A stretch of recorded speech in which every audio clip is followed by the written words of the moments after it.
অন্যদিকে আবার প্রতিবেশীকে বাবা বানিয়ে ভোটার, আধার কার্ড এবং আবাস যোজনায় ঘর পেয়ে বাস করছেন এক বাংলাদেশি। চাঞ্চল্যকর অভিযোগ উঠেছে উত্তর ২৪ পরগনার বসিরহাটের নারায়ণপুরে। অভিযোগ, ওই বাংলাদেশি ১৫ বছর আগে বাংলাদেশ থেকে ভারতে আসেন।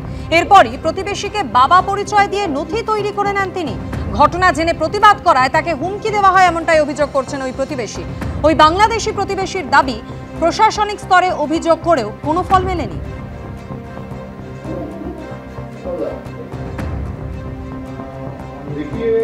বাংলাদেশি এক ছেলে আমাকে বাবা সাজাইয়েছে। বাবা সাজাবার পরে টাইমে আমি দেখছি আমার ছেলেও মাহবুব দবাদার ছেলে। আমি যখন বিডিওর অফিসে আসি, থানায় যাই, সব জায়গায় গিয়েছি, ২-৩ করে আমি গিয়েছি, আমাকে কেউ পাত্তা দেয়নি। বিদায় হোক, বাংলাদেশে হোক, ও তো একটা উগ্রপন্থীও হতে পারে। আমি ওকে ছেলে বানাবো না, আমি জানতাম না। আমার পরিবার দিয়েছে লন্ডনে টাকা নেবে বলে, বিভিন্ন সরকারি প্রকল্পের সাহায্য পায়। হ্যাঁ, সব কিছু ওর পার্টির তরফের থেকে করেছে।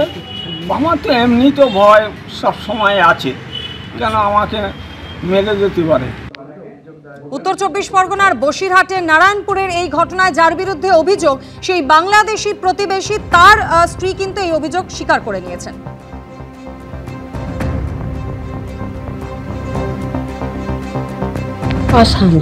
সব ডকুমেন্টস এখন হবে, আর তখন হচ্ছে তোমার বুঝতে পারিনি, করে ফেলেছিলাম বাংলাদেশে ডুমুরিয়া।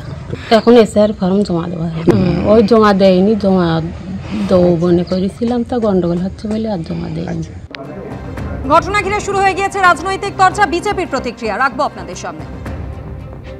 সম্পূর্ণরূপে শাসক দলের সমর্থনে তারা এই কাগজপত্র তৈরি করেছে। তৈরি করার পর এমনকি সে সমস্ত প্রকল্পের, সরকারি প্রকল্পের সুযোগ সুবিধা ওই ডকুমেন্টস দেখিয়ে পাচ্ছে। এমনকি প্রধানমন্ত্রী আবাস যোজনায় ঘর পর্যন্ত পেয়েছে। এটা শাসক দলের প্রত্যক্ষ মদত ছাড়া কোনদিন এটা সম্ভব হতে পারে না। দুবার তারা অবজেকশন জানিয়েছে, কমপ্লেন করেছে, কিন্তু শাসক দলের প্রত্যক্ষ মদত ছাড়া এই দুবার করার পরেও তার নাম ভোটার লিস্ট থেকে কেটে বাদ যায়নি। তারা এটা নিয়ে প্রশাসনিক দপ্তর থেকে কোনো রকম লেনদেন হয়নি। এটা পরিষ্কার বোঝা যাচ্ছে এর পেছনে শাসক দলের মদত না থাকলে এটা সম্ভব। নিউ টাউনে দত্তাবাদের স্বর্ণ ব্যবসায়ী স্বপন কামিল্লাকে অপহরণ খুনের ঘটনায় আরো একজন অভিযুক্তকে গ্রেফতার করলো পুলিশ। এই নিয়ে আরো বিস্তারিত আমাদের জানাবেন ময়ূক ঠাকুর চক্রবর্তী আমাদের সঙ্গে রয়েছে। ময়ূক, অর্থাৎ এই ঘটনায় পঞ্চম গ্রেফতার, ধৃতের পরিচয় এবং এই গোটা ঘটনায় তার ভূমিকা সম্পর্কে পুলিশ কি বলছে?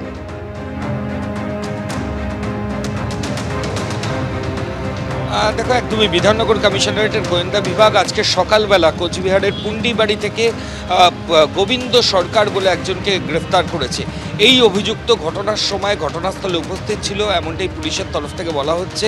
এবং এই স্বর্ণ ব্যবসায়ীকে মার্ডার কেসে সরাসরি যুক্ত এই গোবিন্দ সরকার।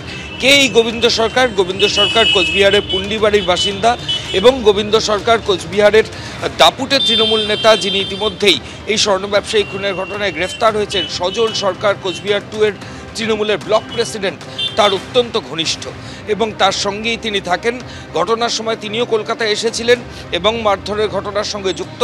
পুলিশ আধিকারিকরা ইতিমধ্যেই যাদেরকে অ্যারেস্ট করেছেন তাদেরকে ইন্টারোগেশন করেই এই অভিযুক্তের নাম পুলিশে পান এবং তারপর আজকে সকালে, গতকাল রাত থেকে তল্লাশি অভিযান হয়।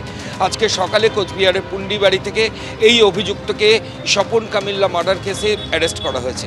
এটা পঞ্চম গ্রেফতারি। আমরা জানি কিছুদিন আগেই এই কেসে এফআইআর নেমড অ্যাকিউজড যিনি রয়েছেন প্রশান্ত বর্মন, রাজগঞ্জের বিডিও, তার অ্যান্টিসিপেটরি বেল, আগাম জামিনের আবেদন ছিল এবং এই কেসে অন্যতম অভিযুক্ত তিনি কিন্তু ইতিমধ্যেই বারাসাত কোর্ট থেকে আগাম জামিন পেয়েছেন। পাশাপাশি আবার এই মার্ডার কেসেই পঞ্চম গ্রেফতারি আজকে কোচবিহারের পুন্ডিবাড়ি থেকে এবং সেখানেই গোবিন্দ সরকার, এ হচ্ছে সজল সরকার তৃণমূল নেতার ঘনিষ্ঠ, তাকে পুলিশ আধিকারিকরা অ্যারেস্ট করেছেন। আজকে ট্রানজিট রিমান্ডের জন্য কোর্টে তোলা হবে।